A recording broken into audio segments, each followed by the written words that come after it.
Hello and welcome to another interesting but very informative episode of Homo Politicus.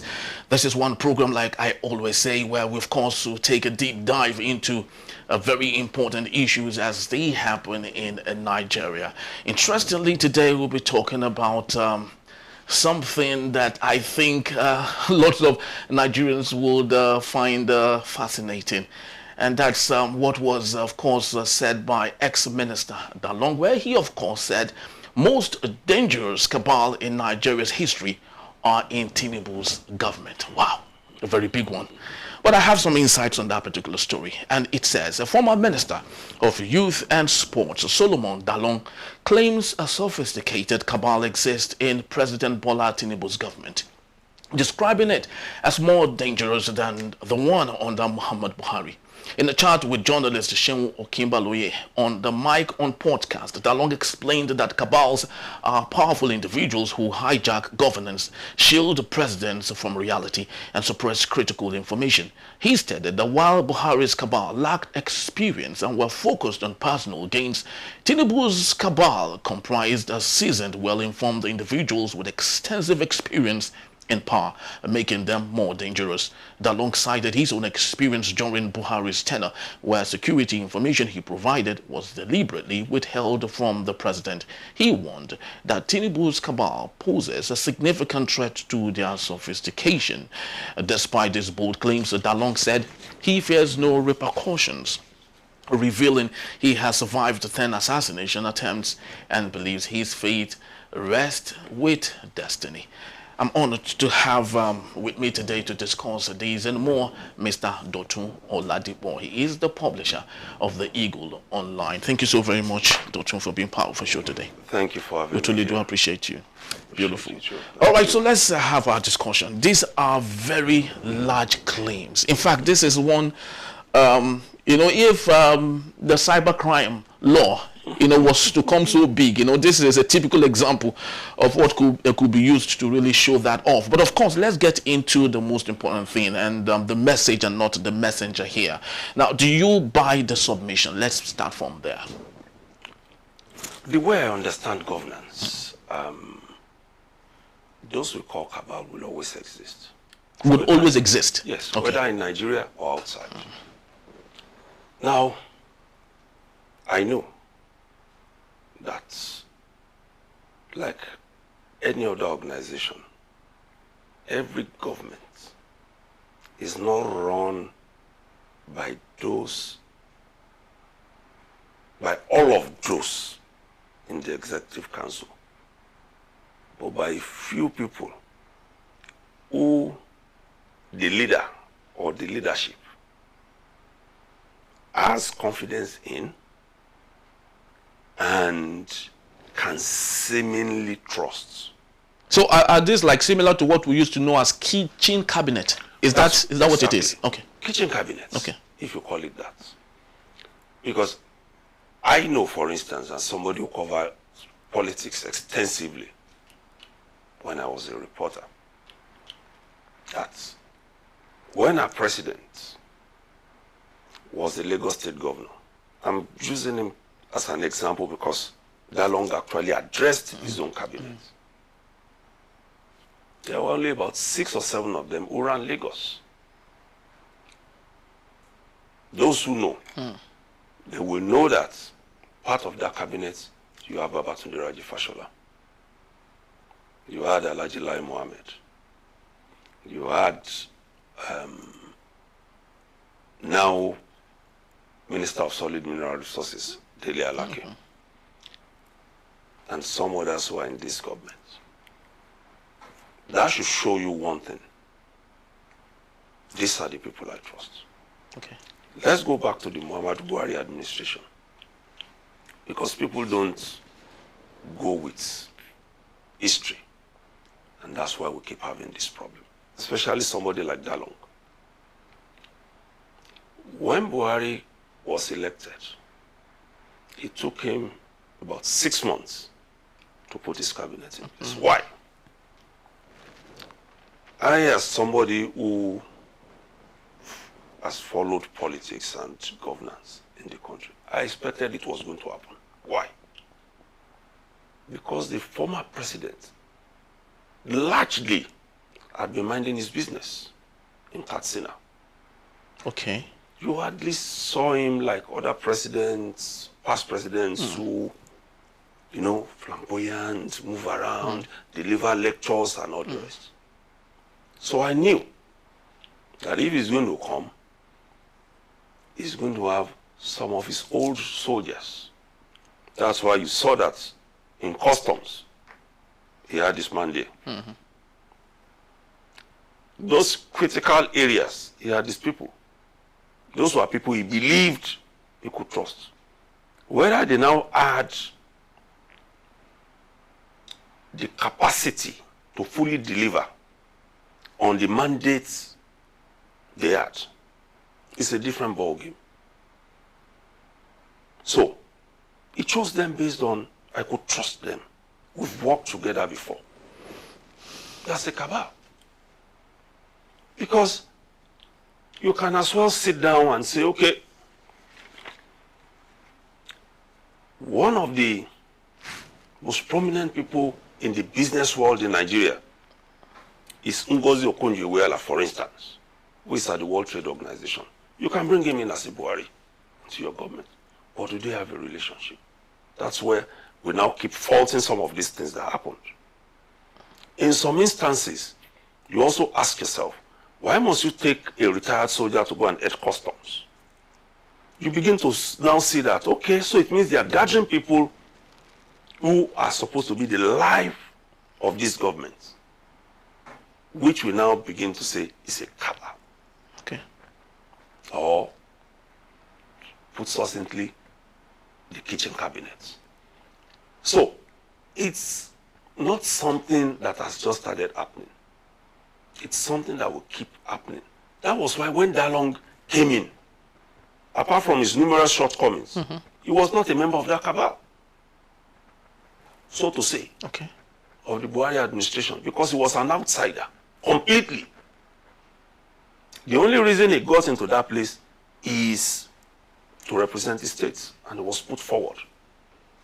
That was why at some point during his only tenure, when he started blabbing that if anybody was going to return during Buhari's second term, was going to be on top of that list. Yet, you were not performing. When you go back and you check, our sports almost collapsed under him. Under him, very true. Especially football. Yeah, very true. Very true. You that you are not performing, you now want to have the ears of. If you are an high-flying minister, there is nobody who will not give attention to you. It's just like your own reporters here. You have a reporter who will deliver on the mandate. Even if he doesn't knock on your door as editor, you go and look for him. But there is somebody who doesn't deliver. It's only full of noise. If that person is coming towards your office, you say, hey, I don't have time now. That's the first thing you are going to do. I completely agree with Dalung on one issue. Okay. We've always had security reports ignored by presidents, and largely because a lot of our security agents and agencies don't provide what is usable. And there are so many examples of what happened in the past.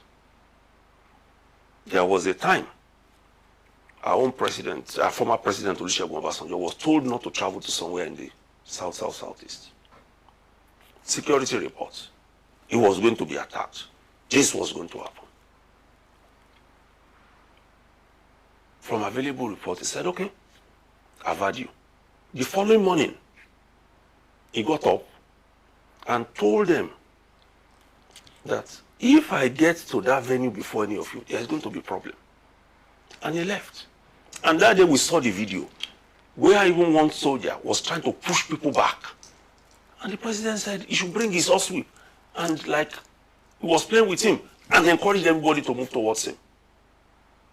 So where did that security report come from? Number one, why can't you, because it's your job as security agents, protect the president, why give false information in order to dissuade, even if it is true? What is your job?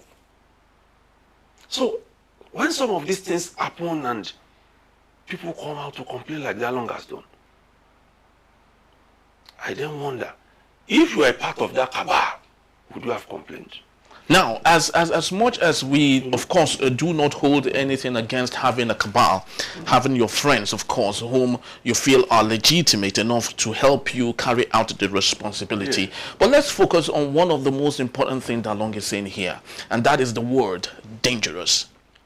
Dangerous, because he of course juxtaposed how it is during Buhari and what it is now. That during Buhari, the cabals within Buhari were just there to eat from what falls from the master's table. But for this, that of Bola Ahmed Tinubu, these were people who understood better. Now, don't you think that should be concerning to Nigerians, knowing what is happening with the administration since May 29, 2023, and how that governance has been lopsided? Yes, we should be concerned. But some of the things that I'm trying to be careful with my choice of words. Some of the things that those of us who followed the last government and the present one, that we know, can rock the country in terms of if this government has decided to pursue some of those prominent actors in the Buhari administration like they did to the government of former President Goodluck Jonathan. If they had decided to do that, if it was not the fact that, see, don't let's rock the boat, it's APC to APC. A lot of things also happened in that regime. Even the president himself complained. That's former President Muhammadu Buhari. As a president, it is almost impossible for you to know 10% of what is happening in the country, especially with those you have appointed. Let me give you an example. When the Punch newspaper moved me into Abuja, in the very early days of the struggle by the Nigeria Labour Congress, under Adams Oshiomhole as president,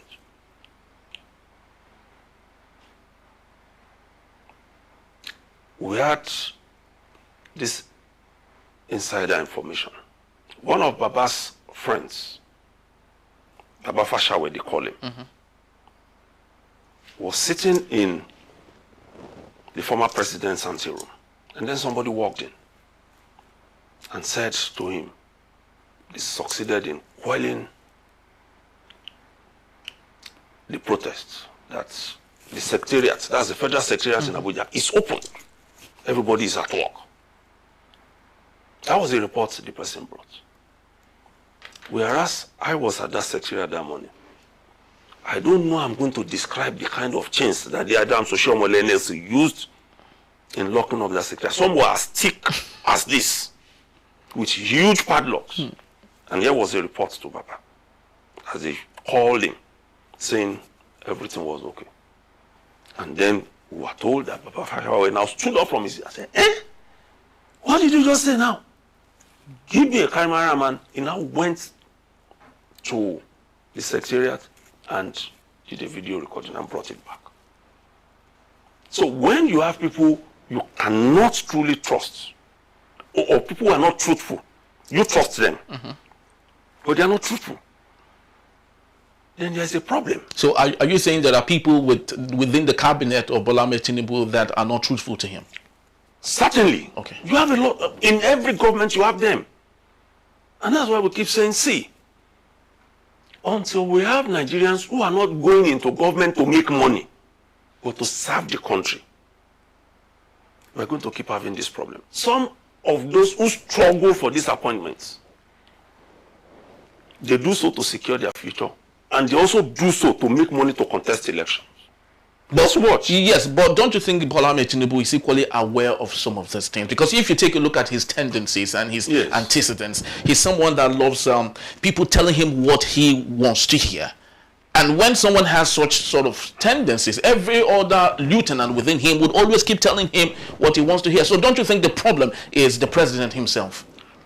We know that once you know somebody's weakness, you can prey on it. You can.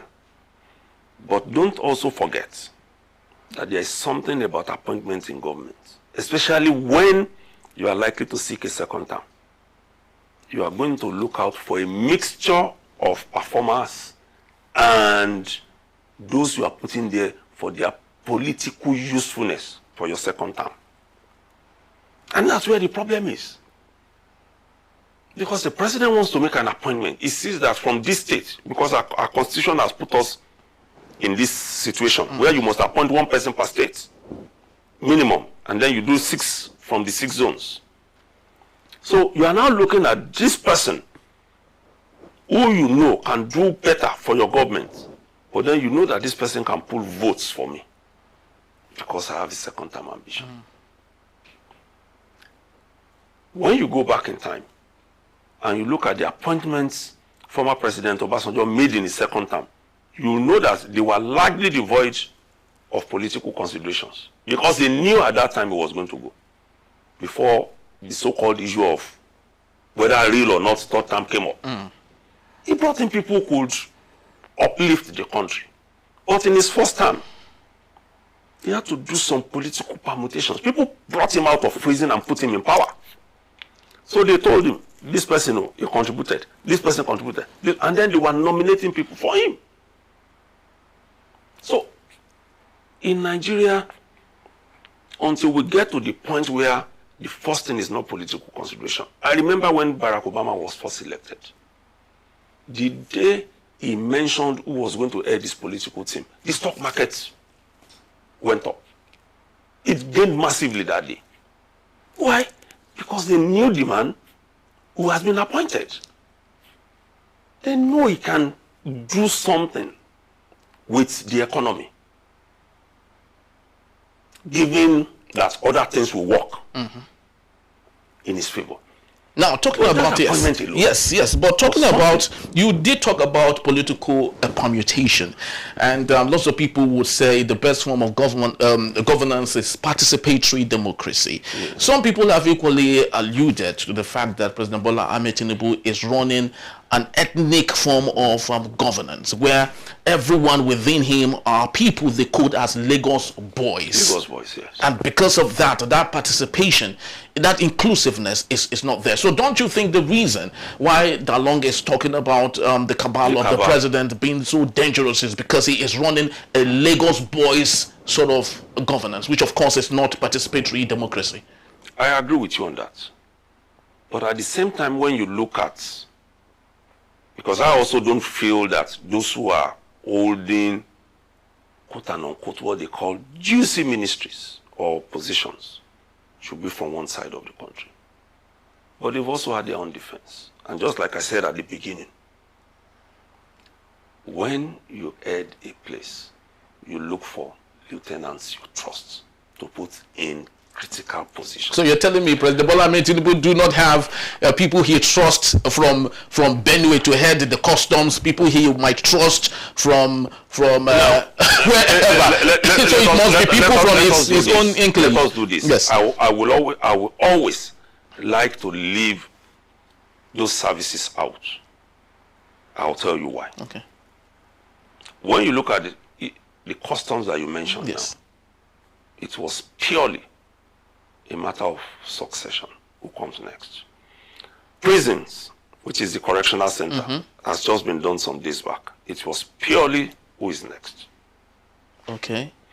When you look at immigration, yes, it was also purely that. Go to the Nigerian army, you find that too. Even after the late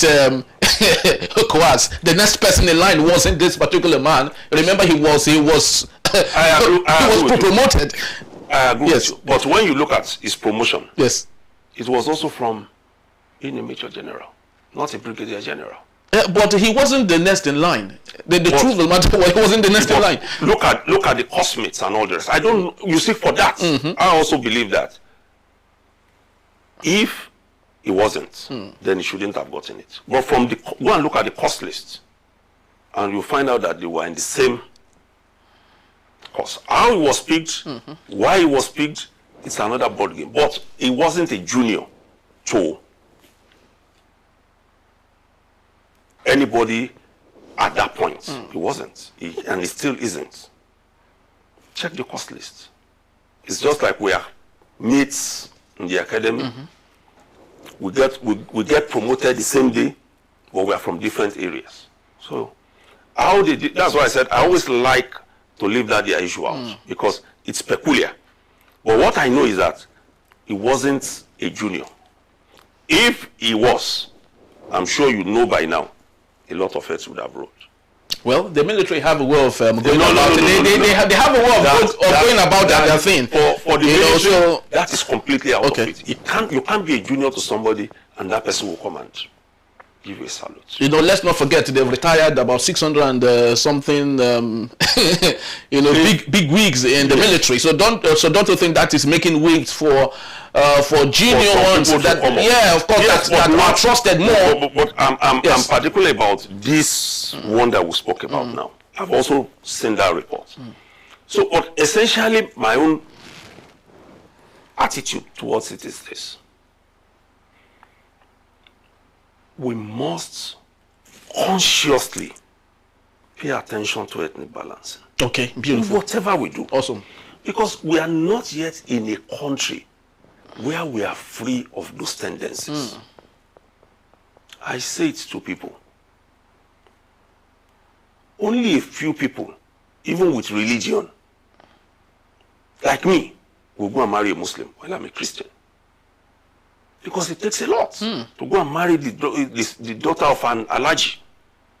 And for the man to have allowed the daughter to marry a Christian shows a lot. Not to now talk of the ethnic considerations. We must consciously balance religion and balance ethnicity. There is no shortcuts to it, because that is the country in which we still live. We can't run away from it until we get to a point where it is the fact that let the best emerge. Because even among the political parties, you see it. They still say rotation.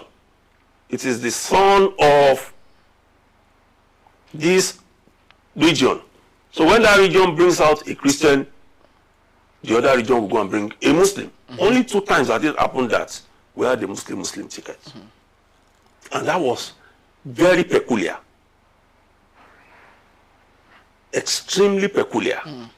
Because of the need to win those elections. It happened.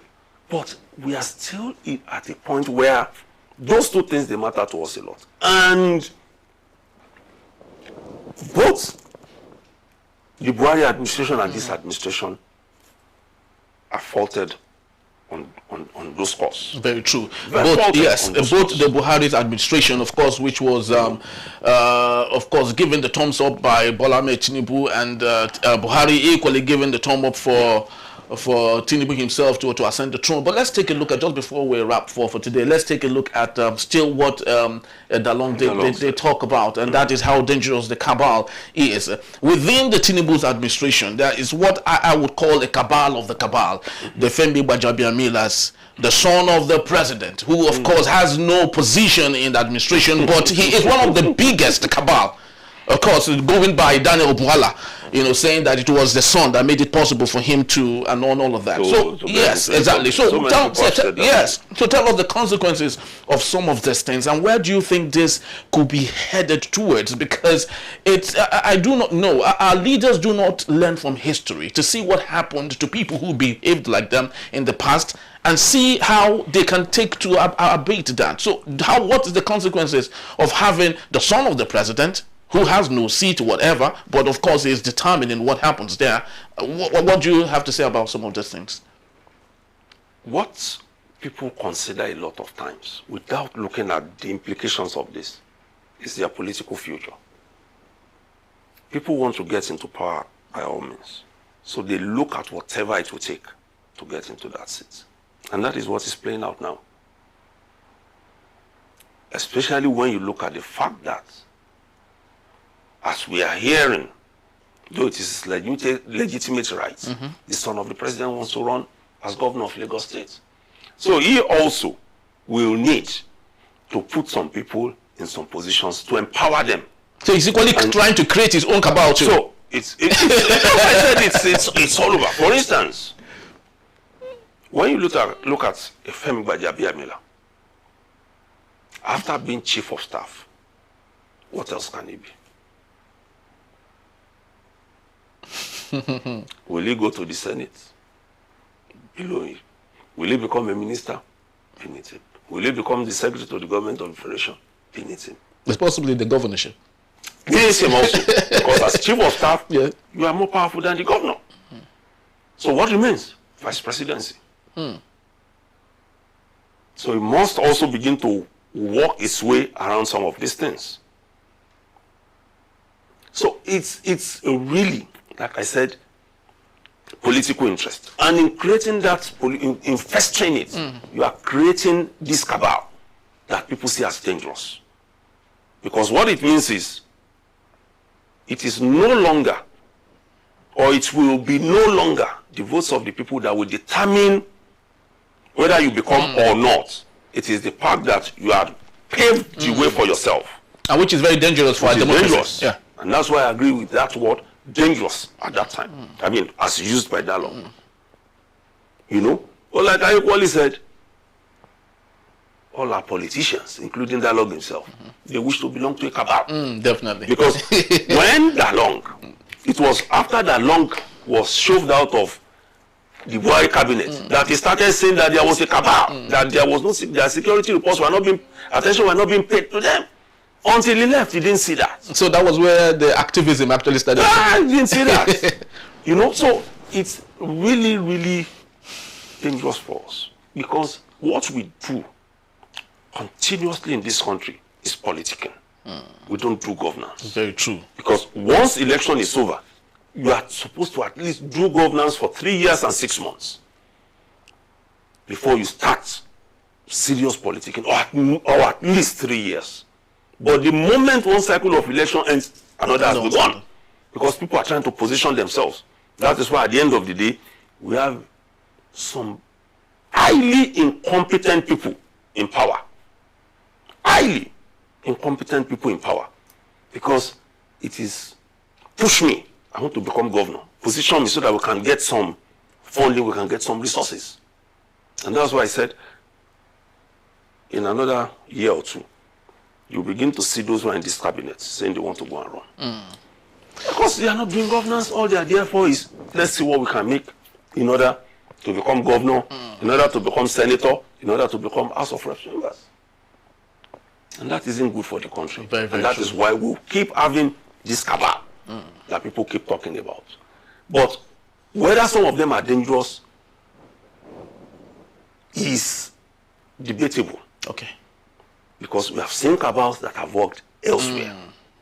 And we can mention some states where the cabal worked, even if we can't pointedly say so at the federal level. So this cabal, for me, should be watched. And not to allow them to have a say in 2024, 2025 about what becomes of the 2027 election. We should at least be close to that election. Very, very true. It cannot be a better said, ladies and gentlemen. There's no issue, there's no problem, you know, having cabals. But the most important thing is to have cabals that work, cabals that serve the people, cabals that are responsible enough to ensure that the president, the 001, understands the plight of the people. Nigeria is in shambles, some people would say. What we need is redemption, and it can only take good cabals to make it work. Thank you so very much, Mr. Dotun. We truly do appreciate all of your time. Thank you for really breaking this and fleshing it out for us. Thank you.